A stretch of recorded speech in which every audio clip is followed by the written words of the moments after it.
I had a kidney transplant back in September on Labor Day, nonetheless, Wow. which is a Wow. very special day to us. Um, and ever since then, I've been on this kind of trying to define who I am. Y'all are doing more than just blue collar leadership things, and this world is better because of it. So thank you, thank you, thank you. I appreciate. They might have do some dirty jobs, but let me tell you, the truck's probably nicer than yours. They make And some so, dollars. yeah, they do.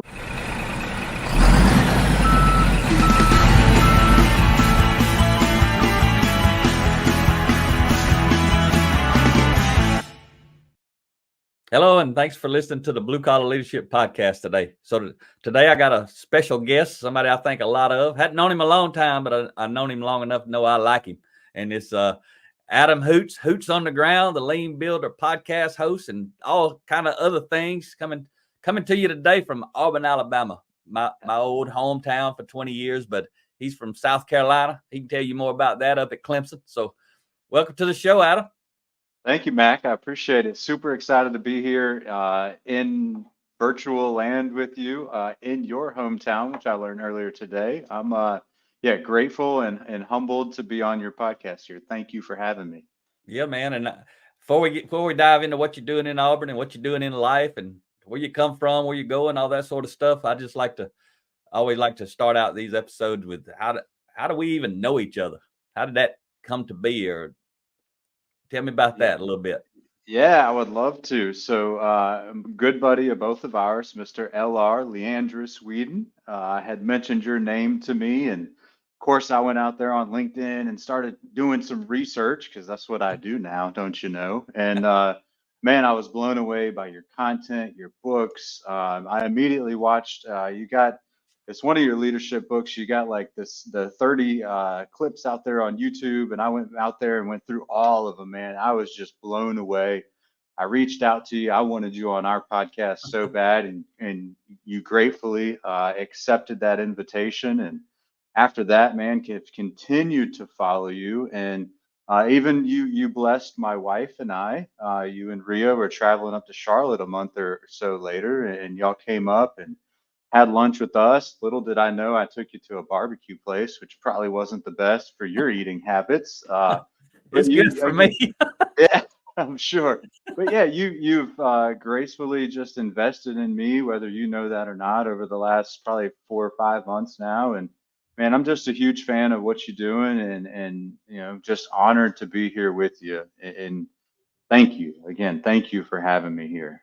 That's awesome, man. And I really enjoyed that episode. And I know you're in Auburn. When you actually going home from Auburn? Tonight, not soon enough. I got a presentation over here at this conference today at 2 o'clock on trust in the construction industry. And then after that, it'll end at about 2:30, 2:45. I tipped that valet man so good, he put my truck right at the front. I'm gonna toss stuff in there. I gotta get home, my man. I gotta get home. Okay.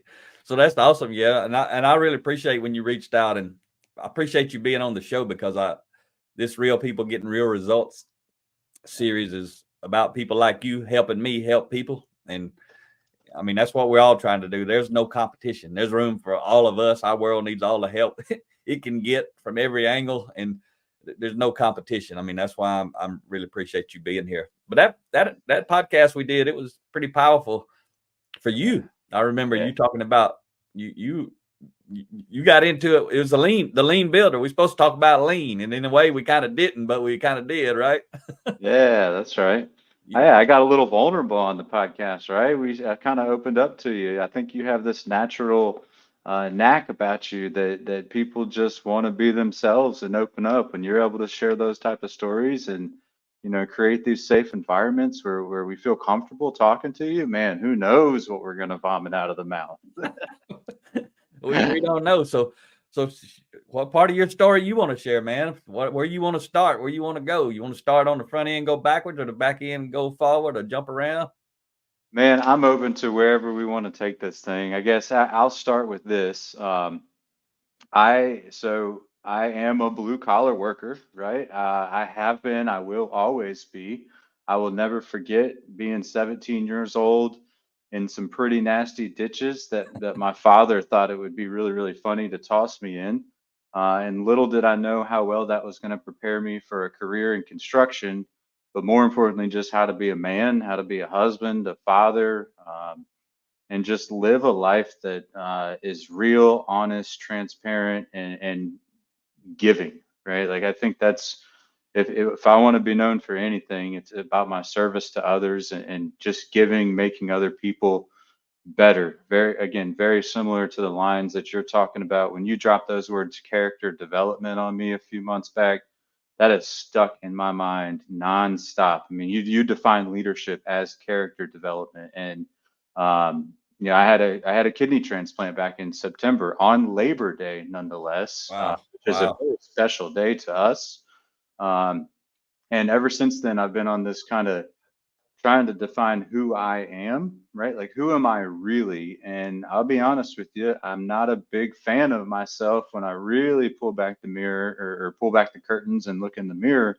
I got work to do, and I think if we look at ourselves at full honesty and transparency, I think we all have a lot of work to do. And so I'm again just grateful to have met you, and you have kind of sparked this journey of you've mentioned some of your childhood and growing up, and you've given me a lot of that information, and I turn around and look at my own childhood, and I'm not happy with where it is, and I'm still not happy with what I've done about it. And so there's been a lot of acceptance.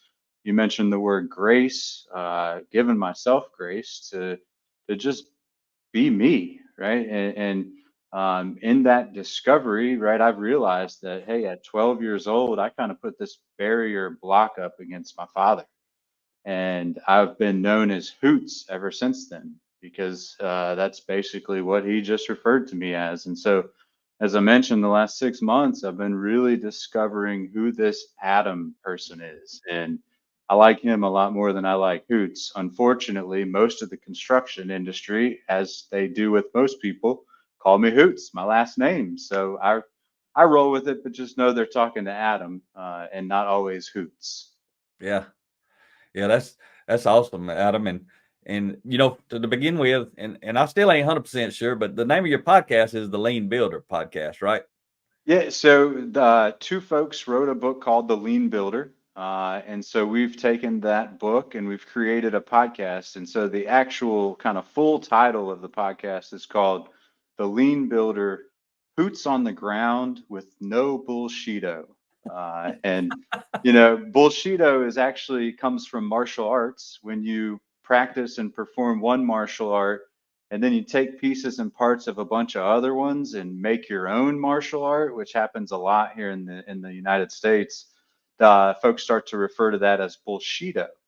And so very much similar to lean practices where, hey, it's rooted in respect for people, vulnerability, transparency. And yes, there is a little bit of, hey, let's make things more efficient by getting rid of waste because we care about people. And so I find very often lean folks, call them lean consultants, whatever you want to call them, they spend a lot of time focused on the tools and often forget that they're using those tools to benefit the people, right? They care about the people so much that they want to make their work easier. And so that is often forgotten. And that's why we've tossed in that bullshito title and trying to keep it more, again, just focused on the respect, like true respect and care for people. Yeah, that's good stuff. The reason I was asking was because when I first saw that, I thought Hoots on the Ground was actually the name of the podcast, but Yeah. it's part of the name of the podcast. So that's awesome, man. And let's jump back to a second ago though. You were talking about what stood out when you said, I do say leadership development equals character development, but why did that resonate with you? Like I know there's a lot of things people haven't heard before. I mean, I learned, as I was learning and growing, I heard all and learned all these things I ain't never thought about. So that was something. I mean, obviously you've thought about character and character development, but you just hadn't connected the two to being the same thing or seeing it that way, or what? Tell me about that. Yeah, I guess I've always defined leadership as kind of an outward expression of who you are, who's following you, how am I treating other people? And not often did I look internally to say, well, who am I, right? And why are people wanting to follow me? And so when you defined it as character development, it caught me by surprise, and I paused for a second and was like, man, what kind of character do I have, right? What kind of character am I? And um, fully, like, full life, not just at work, but at home as well. And I found, and there still is a little bit of a disconnect, right? There's things that I'm able to do at work to where I gain followers, um, versus when I'm at home, those people kind of have to follow me. At least up until now, I've got twin girls that are almost 17, and Oh yeah. I can sense a little bit of rebellion in them. And so really that even made me dig a little bit deeper to say, well, who am I? Right? And why is there rebellion there? And so I think it's a brilliant way to define leadership development, to where it forces you to look internal, because that like leadership, it's nothing that you're doing out externally, right? It's all from inside. And I love the analogy. You've probably heard this before, but when you squeeze an orange, right, you get orange juice out every time. And but when the world squeezes you, right, what comes out of you? And that tells you what's inside. So every time I hear that word character development, I think of myself squeezing an orange or squeezing myself and figuring out like what comes out of me in those moments where I'm under pressure. Absolutely. And Andy Stanley always says, a character test is always a pop quiz. Yeah, absolutely. Yeah, you can't prepare for something like that. I I mean, love that. you either gonna have it or not have it That's because right. of the work you've done or not done, right? Who we are is who we are. That's his. I interpret what you said about squeezing the orange. Rios always says squeeze a lemon. It's the same thing though. When you get squeezed, who you are comes out. I That's mean, right. you can't hit the pause button if you ain't capable of hitting the pause button. That's right. When you get And what squeezed, you that's another valuable lesson I took from you, right? Between stimulus and response. And I know we got to credit that back to Stephen Covey, but we have a choice there. And are we going to choose to be above or below the line in our response? That's another thing that's really, really stuck with me from our conversations. that's good stuff, man. I really appreciate that and appreciate who you are. So I saw your post this morning where you already spoken once at Auburn today? I have. Well, it was 2 days ago. Yes, sir. Oh, 2 days ago. Okay. That's I right. didn't see the date. I don't know if you shared it today or 2 days ago. I don't always pay It was, attention. yeah, it was today. You're right. You're right. I had Uh, just trying to get around to it all. You know how that I know. goes. I do know how it is. It's a lot of stuff to put out there, but that's awesome. So that post though said you were an old plumber. That's right. They let old Yeah. plumbers speak at Auburn University.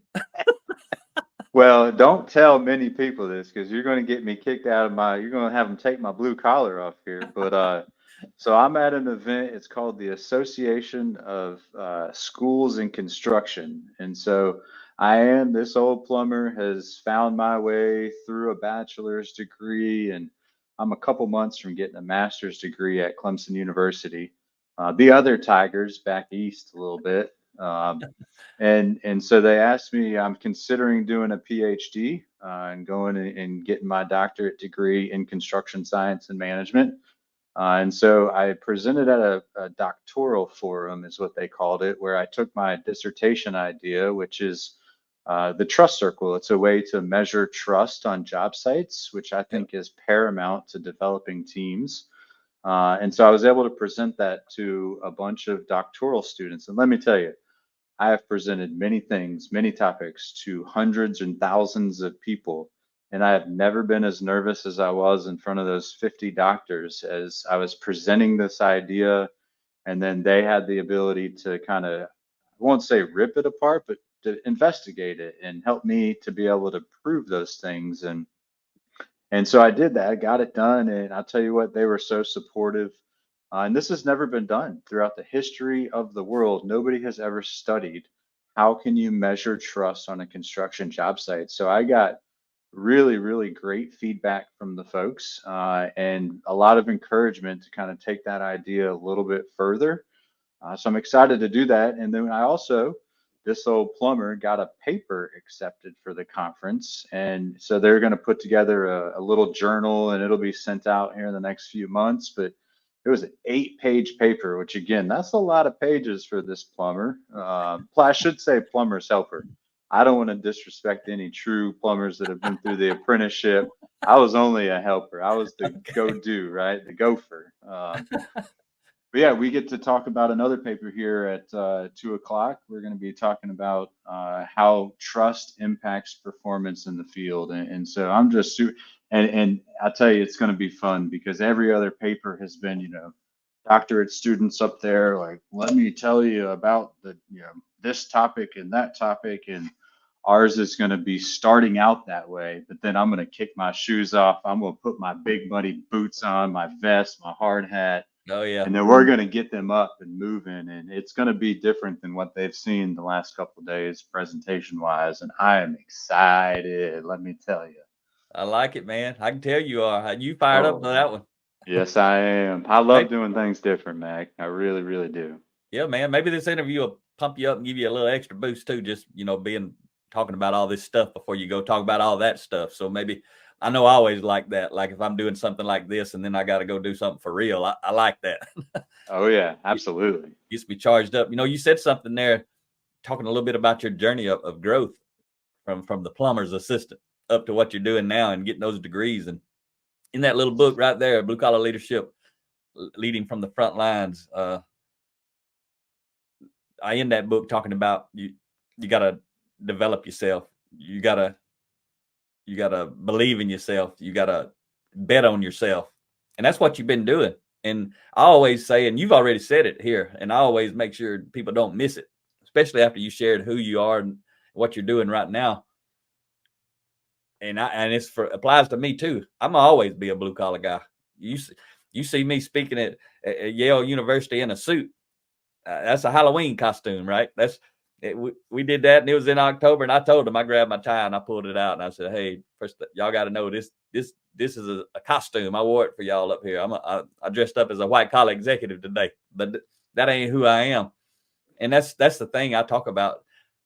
No matter what level somebody gets, if you truly a blue collar person, it don't matter what job you got, you're gonna always be blue collar. It's a mindset kind of thing. And and I'll ask you this because you can help me out right here. I've had people reach out to me on LinkedIn and want to know, and these are not blue collar people asking me what I'm about to tell you. And I ain't got nothing against the white collar folks, but I got something against what they ask me sometimes. But that's blue collar or white collar. But what they asked me is, somebody said, why are you labeling these people? Why are you labeling these people blue collar? And I just replied back and I said, well, first of all, I am one of these people. And me and the people that I know who are blue collar people, we don't see it as a label to be ashamed of. We see it as a title to be proud of. And I just like your take on it. Is it a negative label? The blue collar people, we don't see it as a negative label, I don't think. But what's your take? I don't see it negative as well. I see it as, hey, we get things done, right? Like we're out there, our work is tangible. Yeah, I tell you, I was just walking back over here again to the library, which I probably stand out like a sore thumb, and people walking by me. But I appreciate it, man. there's a gentleman, and he was erecting a fence at a construction site, and I saw one of these things, right? And he was like, he had two of them together. I'd never seen it before, and I was like, "Hey, man, what is that?" He's like, "Oh, it's a fence tie." And I sat there for about 5 minutes, and he showed me how they go together and how he tied. And I've always tied my fences together with the rebar ties, right? The wire ties. I'd never really seen one like that, but I could, and the more and I look at it, and then I was like, "Ah, can I have one of those?" And he handed it to me, and I didn't call him a blue collar worker, right? And I think it's a lot in the way we engage with people, right? And we talked about this on the other podcast. I think you mentioned it, like blue collar people know if you're blue collar based on how you interact, how you talk to them. Like, I don't even know if we need to identify or call them anything. Right? People just they know, they feel, and if you're trying to be faux with it, they're going to pick up on that real fast. If you're just So I don't see it as a negative thing. I think people of the blue collar type have this pride about them that, yeah, my hands, they're calloused, right? They're maybe a little dirty. I got to wash them before I eat something. I think there's this pride that's associated with having a blue collar. Um, However, I think if you're not that kind of person, I do think that it could be interpreted as a little bit negative because I feel like the more and more I hang out, well, let me put it this way. I feel like the perspective from a white collar is like maybe, hey, they do dirty jobs and they probably don't make as much money as I do, which, they might have do some dirty jobs, but let me tell you, the truck's probably nicer than yours. They make And some so, dollars.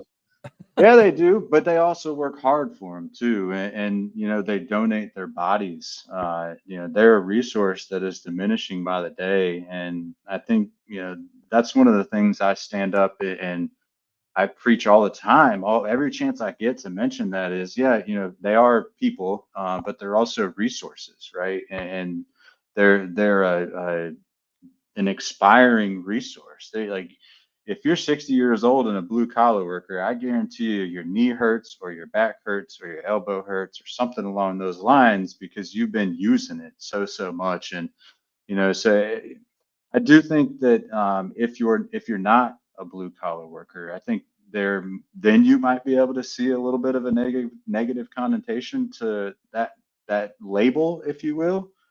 But I think blue collar to blue collar, we're proud of that, Yeah, it's and a we title. really are. I think it. Yeah. That's why I mean, that's the name of my business. I've had people say you need to change that. No, I don't. I don't need to change it. Maybe you need to quit worrying about it, but I don't need to change it.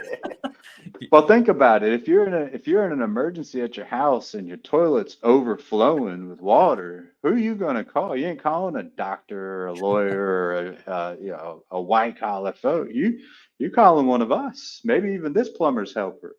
You know what? It's funny you say that because we had that issue several years ago, and Mm, I I thought we lived kind of out in the country. I thought the septic tank was full.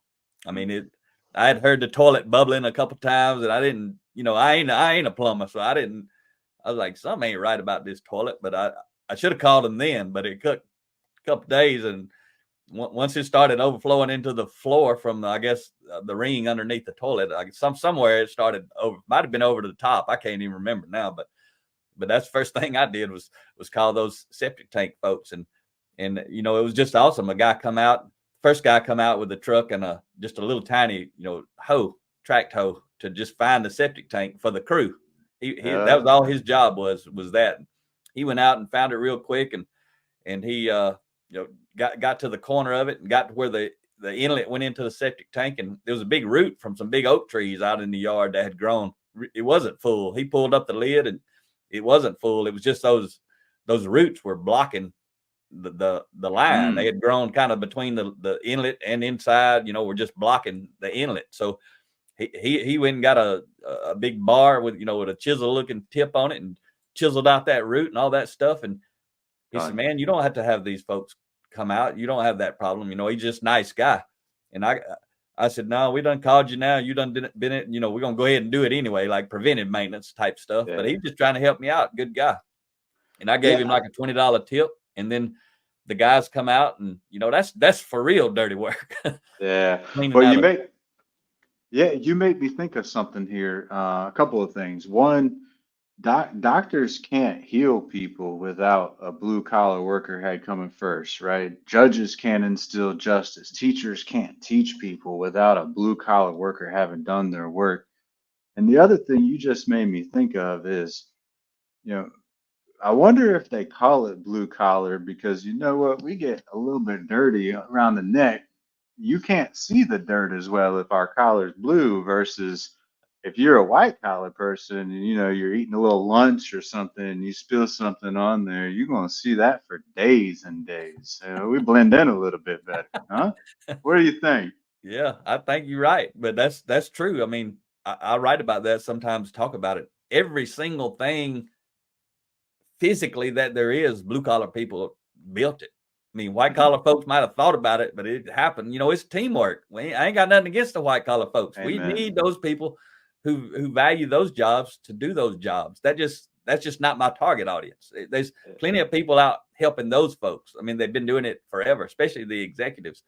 And that's what I did, was take that executive type development content and wrap my blue collar stories around it. And I'm teaching the stuff the big dogs, the high level, C-level people are getting taught, teaching it to everybody in the blue collar space. But you know, man, those two guys, when they come out to actually pump the septic tank and clean it out, I went out and stood with them right there while they were doing it. I didn't think they're doing dirty work or whatever. I mean, I wanted them to know I valued them as people. I talked to them, pumped them up, do what I do, and shook their hand. They didn't have to wash their hands. I was just shaking their hands, and I went out and gave both of them a $20 tip, both of them, and I called the company and said, hey, you got some good folks out there representing you and your company. I don't know if you know it, but I know it, and kind of pumped them up. And I wouldn't have did it if they didn't deserve it. But they were, that was truly who they were. So yeah, man, that we built everything. The blue collar people, everything you ride in, drive on, live in, cooks your food, the food itself. I mean, how you get it, haul it, the buildings, everything. And despite not getting a thank you or yeah, I mean, yeah. So y'all are welcome. How's that sound? And I love your comment. Nothing against white collar folks. We love y'all too, right? But it is a team to make it all happen, to make the world go round. Yeah, because there's a ton of blue collar folks. They don't want nothing to do with the office. A lot of folks in the office think that the blue collar folks want to be in the office. Most of them don't want to be in the office. They want to be in the field, or they want to be, under the car, in the car, under the hood, wherever it is, whatever they're doing. But that's awesome, man. So what's the most important character type principle you've learned in your life that just resonates, that you got to stick out? It don't matter if it comes from me or somebody else. It's just what you got to dump on us today.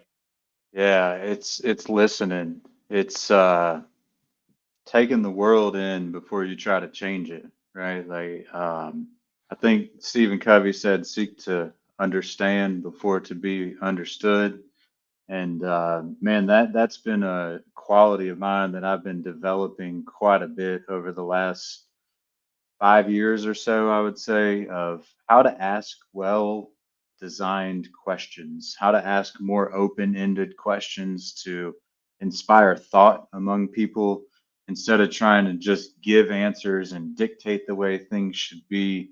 I'm on this path to help folks self discover answers, right? Because when we are dictating or giving answers to people, oftentimes we're building dependency on ourselves. And if we're trying to pass that leadership title to everybody that we come into or come into existence with, we want to really encourage them to think critically. We want them to come up with solutions, because you know what? Our answer might not be the right answer or the only answer. And so the more opinions and perspectives that we can bring into a situation, the better off we're going to be. And to be even more specific, I've realized that, hey, when I ask that first question, that if I'm really truly in the moment, engaged and listening to the person's response without the next question brewed up already, I'm going to be able to find the next question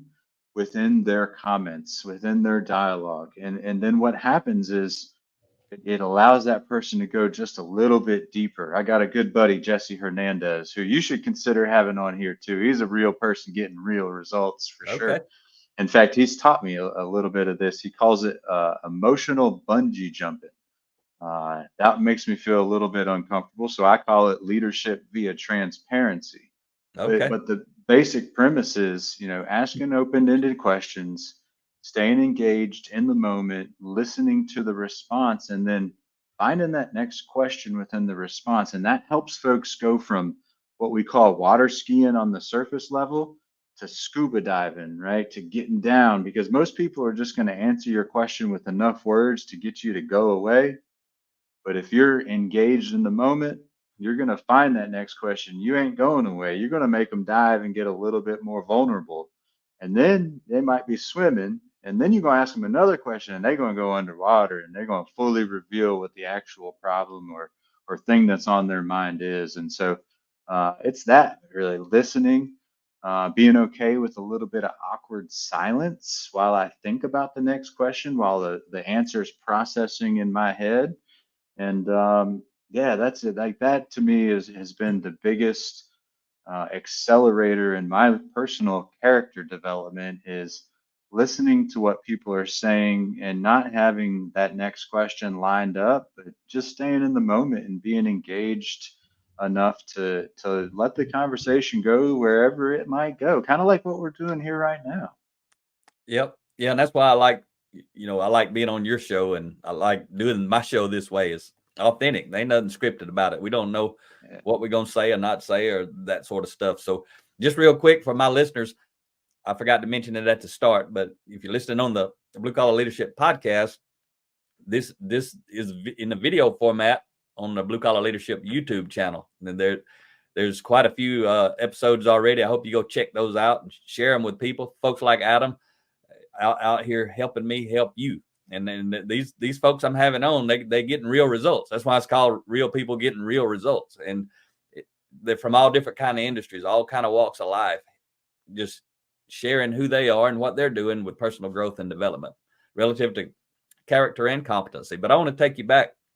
You talk about asking those questions and feeding back on what you were saying, and seek first to understand, then be understood is a highly valuable principle. You're talking about your teenage daughters, and that principle is what allowed me to rebuild that relationship with my son, the one who hated me. The only child I got hated me. Eric, he hated me from age 15 to 19, but I discovered this stuff when he was 17. I started working on me every day for those 2 years till he got to be 19, and he gave me that another chance. But I'm just curious, Adam, did you happen to have you ever read my book, Defining Influence? I'm about halfway through it right now. Yes, sir. Okay. I got it on the Audible version. Okay. So in there, I talk about a lot of my personal parenting, getting it wrong all the time, terribly wrong. So there's a lot of stories in there about ways that I treated him as a teenager because I thought I was his mother. Previous marriage, she used to always say he's not a little Marine. He's not at boot camp, but I treat him like he is, and probably treated her like she was too, which is why that didn't work out. Ria and I've been together 24 years, but what you're talking about with your daughters is so important for you to do what it is you're wanting to do, because they need you in their life as much as possible. And if we get it wrong as parents, a lot of times by the time it shows up and we start to understand, they don't have to follow us anymore. They quit following us. So kudos to you for diving into this. Who knows where that relationship's going to go or not go, but you got to do this for it to get better, no matter what level it's at now. Yeah, I just want to clarify. I think it's still a huge work in process, and now I might not have the Marine background, but I have that construction background. And for the first 10 years of my career, I was very traditional, right? Throw your hard hat, screaming, yelling, get it done, I'll back charge you, yada, yada, yada. And I do think I brought a lot of that home and probably still have a lot of that going on in the house. And I'm working on it. What's awesome is when it happens, I recognize it in the moment. And my wife and I have even talked about some, her calling it out. And when she calls it out, it really de-escalates the entire situation. So we've made progress, but we ain't there yet. We're still tracking up the mountain. We're going to keep on climbing, as you like to say. Yeah, we got to keep climbing, and it's important because, like with my relationship with my son, it's never going to be what it would have been if I had known this stuff his entire life. From the time he was born, if I could have been the parent I should have been, the leader of the home that I should have been. I got it all wrong for the first 17 years of his life, I got it wrong. Didn't even have a clue that I got it wrong. And then in 2 years, I was able to rebuild that relationship, but not back to the point where it was. Like you're talking about trust, at Auburn. And when you lose trust, sometimes you lose it and it's all gone. Sometimes you can get it back, but you've probably seen that example where you take a clean sheet of paper and use that example of this is trust before you screw it up. And then you can ball it up in a ball and you can get it back, flatten it out, you can iron it, you can do all that, but it ain't never going to be like it was before you did some damage to it. So that's, you on the right track, man. And whatever it is, they need you to keep growing and going. But the number one thing you and I have to remember and help other people understand, and it's what we got to do. I mean, you still got a good relationship, sounds like, to some degree, at some level with your daughter. So that's great. But I had lost mine basically completely. But part of my passion is to help other people who have young kids don't get in the situation with their teenagers that I got in. We got to be that model, that example. Sometimes we can't fix everything in our life like we wish we could if we would have known it, but we can inspire other people, take that pain from our life and turn it into value in somebody else's life. Yeah, I've heard said you can lose trust in buckets, but you get it back in droplets, and that was really powerful for me.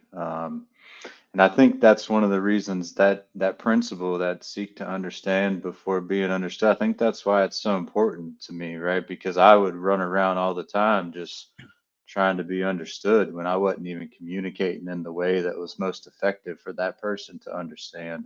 And so, as I invest more in my daughters and really seek to understand where they're coming from, right? They're raised totally different now with the cell phones in the hands and constantly doing this. And I'm like, well, why can't you just call? This little black box calls people. You could like talk to them, but guess what? That's not it for them. And so I've got to realize as a leader that, okay, if that's the way you like to communicate most effective, then maybe I should get out of my own head and not expect you to do what we did in the 80s, and I'll do what y'all do in the 2000s, like, and that's character development. That's leadership development, is modifying your approach to fit who you're leading.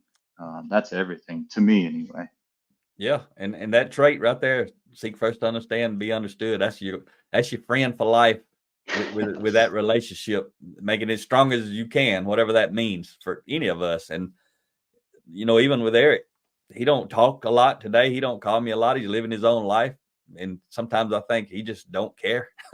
but then out of the blue, he'll call me and want all kinds of advice, and call Ria, and we'll talk like we've been talking every day of every week, like there's no gap in between. But as a parent wanting that closer relationship, that's what I learned through going through all this. I got to give him that space. It's his life. He gets to decide how to live it. One day he may want to be close like I want to be, and maybe he don't. I mean, I wasn't close with people for a long time in my life, but that's it. I don't blame him. I don't hound him. I don't even send him a lot of texts. I don't call him. I reach out every now and then. I kind of let him guide the relationship. That's so hard when I want to guide it, but that's what got me so much trouble before, was I tried to force myself into his life. So I know that he don't hate me. He loves me, and we talk. Whenever we do talk, it's like I'm talking to you right now. It's like they ain't nothing between us that's separating us. Just he's on his path, I'm on mine. We're two different people, and he wants to live his own life. He's told me before, sometimes he don't want my influence, not because it's bad or whatever, but he wants his life to be based on his choices, not my influence. So a lot of times he don't share stuff on purpose. So a lot of parents, though, they can't get across that hurdle right there, and they want to keep treating them like they're 10 years old when they're 20, 30, and 40 years old. And that's what I'm telling you. I know from experience, those parents going to get some zero relationship, zero influence. And that ain't where you want to be. Yeah. But can I ask you a question? I know you're asking questions. Can I ask you a question though? Okay. I'll try to keep it short. My answers ain't short, but this is about you, but I'll try to give a short answer. Well, I'm just curious in a role reversal, right? Where maybe the parent doesn't really engage or want the relationship, but maybe the child does. I mean, how is it the same rule? Would you call it the same rule? What's your take on from that perspective? From the child's perspective in that scenario, or the parent? Yeah, the child's perspective. So the child wants the relationship with the parent. Yeah. Yes, Yeah, sir. because I got that too. Okay. I'm all screwed up. I got both sides. That makes two of us. Yes, sir. I'm all screwed up, but I'm better now. but that relationship would be with my dad. You know, I always say I wish I could have the relationship like most people. It ain't most people though. It's not the norm to have great relationships. I figured that out. We just think it is. Most people don't have great relationships. When you come across that, what we would call a perfect family, that they just love and respect each other and care about each other and they're just tight. I don't see that much, but we call that normal, but that ain't normal, especially in the blue collar world. What I've learned is most of us got some dysfunctional families, all 360 degrees throughout the family. But no, for me, and it's different because I've learned so much. I could have the relationship that I want with my father if I want to lower my values to his, and that ain't gonna happen. I ain't gonna lower my values to his values so that I can have a relationship with him, because I value these values too much. I value them more than being in that relationship. You know, he's done things, talk about trust, that's damaged that relationship. And I forgive him. I don't blame him. If you would have talked to me years ago before I dove into all this type content, you would have felt and you would have saw that I hated him. And I would have told you that. Today, I just don't talk to him. But I could. That door is wide open, I'm sure, without a doubt. And I've forgiven him for all the things he's did. And it ain't just to me, it's to my mother and, you know, other people, just his character. I don't associate with people like that. And I may be wrong still. I don't know. But for me personally, it's got nothing to do with the people I associate with, got nothing to do with blood. It's about their character. And it's a hard thing. You know, I hadn't really had a relationship with him for quite a lot of years. And he got divorced, him and my mom, when I was 25. And that was ugly. And the way he treated her was why I really hated him and stopped dealing with him. And then, you know, later he had an issue, or she got married and got divorced again, and there was an issue between him and her that was instigated by him. And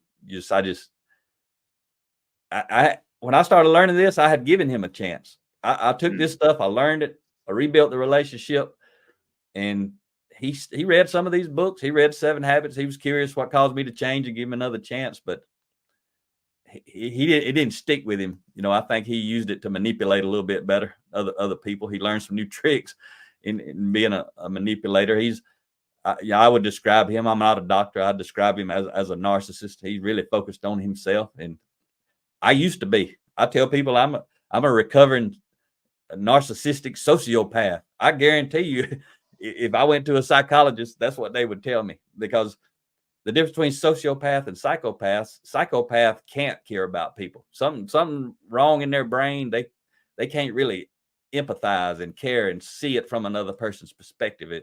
They can't help it. They just the way they wired, like a blind person can't see. They just can't see. But a sociopath, and I used to be that person. I didn't care about anybody.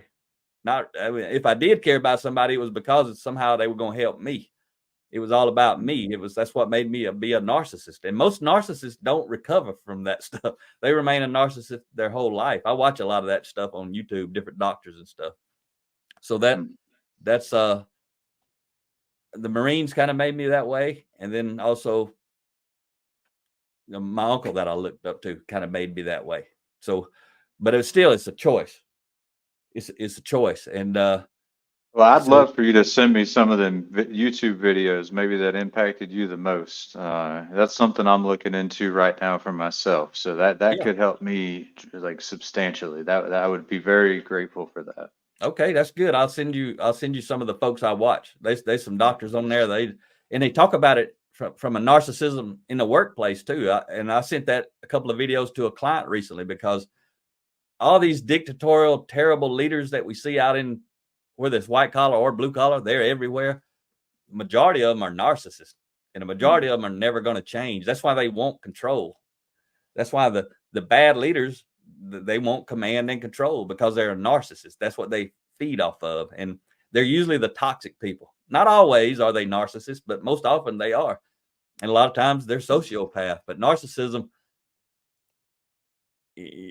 I don't know if you ever really truly recover, but I've come a long way from who I used to be. Most of them don't move because it's about them. They don't want to move. Everybody else is wrong. The world revolves around me. So that's, you know, when I was in college, I took psychology classes as all of my electives, because see, leadership is just influence, the psychology of human influence. Mm. When you're talking about trust, authentic influence, trust is the foundation of authentic influence. So I don't want to Yeah. get too deep, man, talking the whole time I'm interviewing you, but Well, call me I sometime. appreciate it. We can talk about this stuff. Yeah, absolutely. I do. I need to call you more. I will absolutely take you up on that. Did I answer though the specific question you had? Because I might have talked around it. Yeah, I think so. I think you gave me an example. Maybe we can maybe the next call we can get a little bit deeper and I can ask you some more pointed questions. But I think Yeah. you painted a broad brush picture of what I was after. Yes, sir. Yeah, ultimately, and this applies everywhere, every direction, 360 degrees, regardless of who the people are in our lives or outside of our life. We got to decide who we are and what we value, and we got to align behind those values. Mm, And that's why leadership is so simple, because it's influence, but it's so complex because all of us are different. Every time you add another person to the equation, is much more complex every mm, single time. And you're talking about building trust. If I want to go build trust with a criminal, guess what I got to be? A criminal. And in some mm, places, we're going to have trust because we're criminals, but the other places, because we're criminals, we're not going to have trust. But if I want to hang out with authentic people, I can't be a criminal. So that's, trust is based on shared values. It's all relative, and right and wrong is relative. But everybody in life is trying to be happy. yeah. I hear you talking about you are the sum of the five people you spend the most time with. I mean, I hear that coming out of your mouth right now. Mm, There's only one reason you hang out with them five people, because you're like them. mm, You don't hang out with the people you're not like, because you that's don't like powerful. them and you're not like them. Mm. I mean, On that note, I need to get back to Greenville and stop hanging out with all these doctors here. you got to be careful. Some of them know, and some of them think they know. But yeah, and that's very true. And I'll tell you, I've gravitated to some specific people here, and then come to find out, next day we're talking again, and oh, that person built bridges for the first 15 years of their career. Or this Yeah, person, yeah, they were in construction. And those are the people I've been gravitating and learning with here. yeah, they're the real deal. They know. That authentic word comes right to mind. Yes, sir. Yeah, that's the big piece. Tell me a little bit about your trust lesson. We got a few more minutes here. Well, tell me what's some of your key points on what you're talking about with the trust.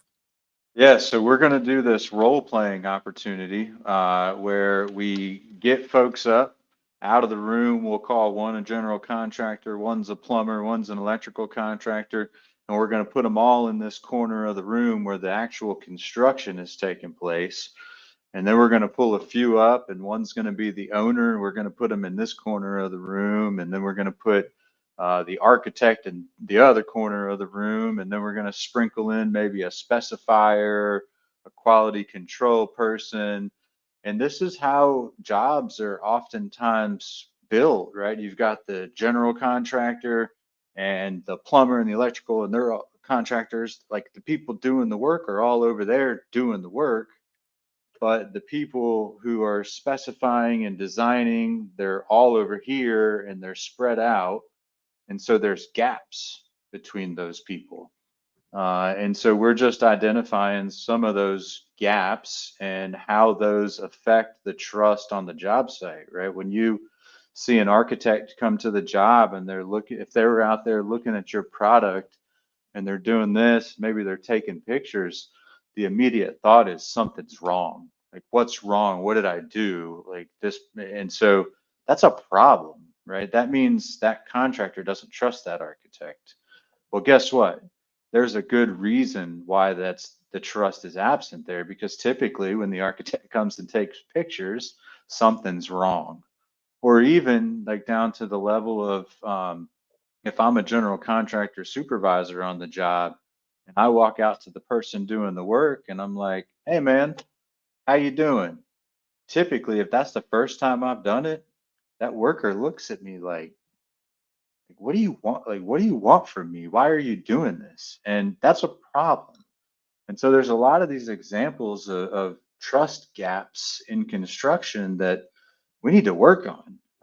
And the way we work on it is by doing it, right? Like inviting that architect to the job site, let them take the pictures because they're happy with the work and they want to go show it off. Or, Yeah. maybe I get that response the first day, but then I do it again the second day and the third day and the fourth day. And then by the fifth day, I go out there and that person's like, hey man, I'm doing great. This is what I got done this week. And this is what I'm planning on doing. Like, and the conversation engages, and then there's trust being built. And then when that person experiences a problem, they're going to bring that problem to you instead of trying to cover it up, right? If they broke somebody else's work, they're not going to deny it and run away from it or hide it. They're going to come to you and say, hey, I broke that person's work. I know you're not going to get mad, throw your hard hat and yell at me like you did 15 years ago, but you're actually going to take it in stride and get it fixed. And that's something that I've learned again these last 5 to 10 years. It's like my response to situations is conditioning people to either bring those situations to me or not. And so I got to be really, really careful about specifically when I receive like feedback that stings. Because if I respond in a way that I want to justify it or deny it or just call that person stupid, that person ain't bringing me no more feedback. And I got a lot of blind spots that I can't see around me. And I need that feedback in order to be a better human being. And so I want to be very careful how I respond to people so that they can continue to do things that I need in the long run, even when it hurts, Yeah. especially when it hurts. Yeah. I got another quote from Andy Stanley, and he says, leaders who don't listen will soon find themselves surrounded by people with nothing to say. Is exactly what you just described. But but Wow. but before you have to go, so everything you're talking about with trust, and it may or may not apply to this, but if it does, talk about it. Either way, I want you to talk about what's that old dog website that you sent, that link. Tell me, but what's that about? Does the stuff you do there help people build trust? Those Oh peer groups, yeah. things like that. Uh, Tell us about that. Oh yeah, yeah, I love it. Thank you for that. Gentleman named Buddy Brumley, a true old dog himself. He's 70 plus years old, been in the business for 40, 50 years. He's a general contractor, superintendent down in Dallas, Texas. He and I got together and wrote a book called The Old Dawg Lean Thesaurus. And Okay. basically it was my response to these lean consultants again who come into job sites and they got all these tools and tips and tricks and things that are going to work, and they just start vomiting tools on people. And a lot of these builders, right, you call them blue collar. That's my word for blue collar is old dog. So if you think blue collar offends people, wait till they hear old dog. I But like that too. yeah, so what we did is I actually took the role of the lean geek, which I can't stand to this day. And I defined there's 33 lean terms, and they go in alphabetical order except for the most important one, which is respect for people. We put that one first for obvious reasons because the other ones don't work if you don't have that one first. And so what we did is we defined these lean terms like old or buffer or last planner system, or like again all the A3s, Kaizen, like all these words that people like to toss around. And we defined them from two perspectives. One was that lean geek consultant that knows everything, and then the other one was from an old dog perspective. And what we found while writing that book is it don't matter what we call it, as long as we're doing it and we're engaging and we're trying to make the workplace better because we care about the people doing the work. That's where it all comes from. And so, yeah, folks can go hit that olddogleanthesaurus.com, and we have bi-weekly peer group meetings where we bring about 20 superintendents together from across the nation, companies like Turner and Skanska and DPR, Skiles Group, O'Shea Builders. I see like, there are some fantastic people from some amazing companies, and we all come together and we talk about lean construction and how we're using some of these lean things on projects, whether it's onboarding or scheduling, planning, and visualization, like we share secrets across company lines. And we have just, I mean, you talk about a level of trust in that group that is uncanny. I mean, we got folks giving their secret sauce on those calls.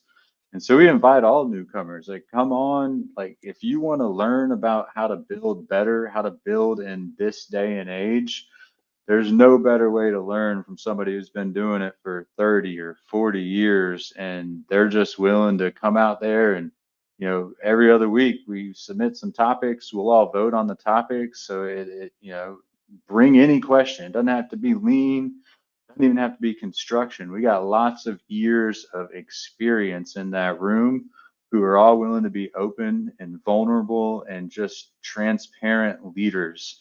And so yeah, we would invite everybody to come out. And if you want to feel what a trusting environment is like, that's the space without question. That's awesome. That's some good stuff right there. So I hope the viewers or the listeners go check that out. And you're doing some good stuff, Adam, and I appreciate it. And so old dog lean thesaurus.com. If you're watching the video, it's obvious, it's right there on the screen. If not, you got to write that down. If you listen to the podcast, maybe you got to rewind it and check that out. So Adam, go ahead. Real quick, if you're listening, dog is spelled D-A-W-G, not D-O-G. That's a good point right there. Good stuff. So I can tell you've done that before, Adam. Yes, sir. Yes, sir. So I know you got to go. Have you ever read my Blue Collar Kaizen book? I have not. I will be investing though. Well, you ain't got to invest because I'm gonna send it to you for being on this podcast, or that's if that's all right with you, or any of our other books. You can preview our books at bluecollarleadership.com/download, and if anyone you want, I'll send you that book. All the folks who are from the U.S., I'm sending them a book. And do you want that Blue Collar Kaizen book, or you want to check around? Yeah.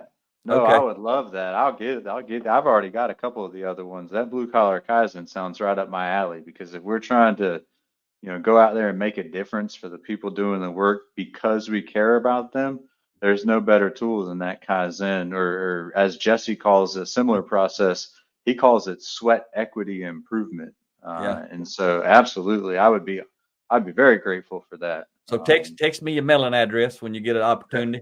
And that book's nothing about the tools, though. It's all about respect for people from cover to cover. That's all it's about. So I really appreciate you sharing your time. I know you about to fly like Superman somewhere, so you can go have that fun and do what you were talking about. I wish I could see that. That's pretty cool.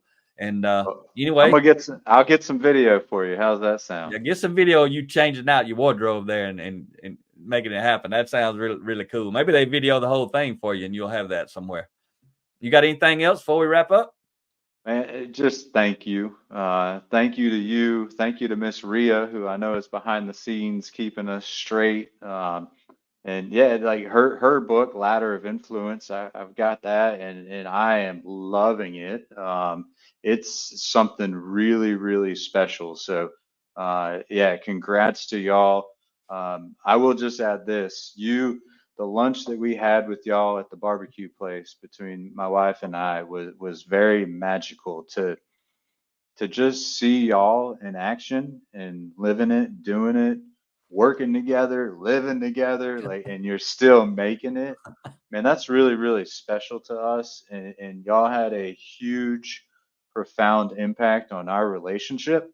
So much that I've recently walked away from some of my traveling that I've been doing, and I'm going to be at home a lot more. And I won't say that's all because of you, but y'all have had a tremendous, profound impact on our relationship. And I'm like just super, super grateful for that, and would love to, have lunch with y'all, return the favor, just however we can meet again in the future. I earn for that, and would very much value and appreciate that. So thank you to you and Miss Ria, who I know is over there listening to us. Hopefully she's smiling right now, but y'all are doing more than just blue collar leadership things. and this world is better because of it. So thank you, thank you, thank you. I appreciate you. All right. Thank you, man. And we'll make all that happen. So for the listeners, I appreciate you guys tuning in today. Share this episode if you found value in what Adam had to share. Share it out with the world. Help people know who he is and what he does and why he does it and all that sort of stuff. So that's it for today. Talk to you next time.